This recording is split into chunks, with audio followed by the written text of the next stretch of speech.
Hello guys, আজকে দেখতে পাচ্ছেন তাজা তাজা রামনগর থেকে মাছ এনেছে।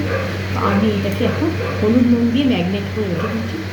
এখন মশলা কমপ্লিট করে তারপরে শেষে এটাকে বানাবো গরম গরম মাছের ঝোল আর ভাত। এর মধ্যে আমি হলুদ আর নুন দিয়ে ম্যাগনেট করে রাখবো। নুন দিলাম, এবার এই যে দেখতে পাচ্ছেন 1 চামচে হলুদ দিলাম, ঠিক আছে।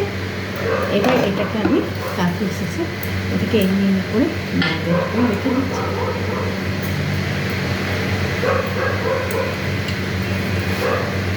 হলুদ নুন দিয়ে ম্যারিনেট করে রাখবো না, তো মাছটা আস্তে লাগবে না, আর মাছটা খেতেও ভালো লাগবে। ঠিক আছে গাইস,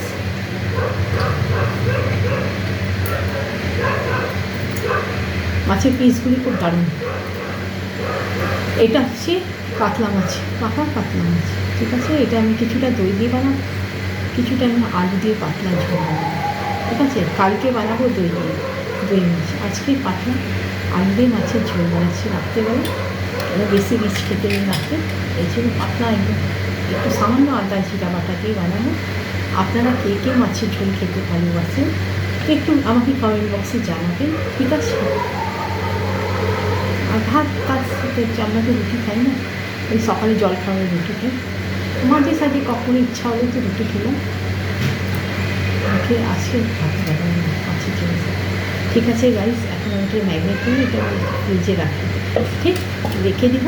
ঠিক কিছু যতক্ষণ সব মশলা ঠিক কমপ্লিট করবে, ঠিক এটা বানাবো। ভিডিওটি ভালো লাগলে প্লিজ একটু আমার বন্ধুরা একটু লাইক করে দেবেন, সাবস্ক্রাইব করে দেবেন আমার চ্যানেলকে। Tata, bye bye.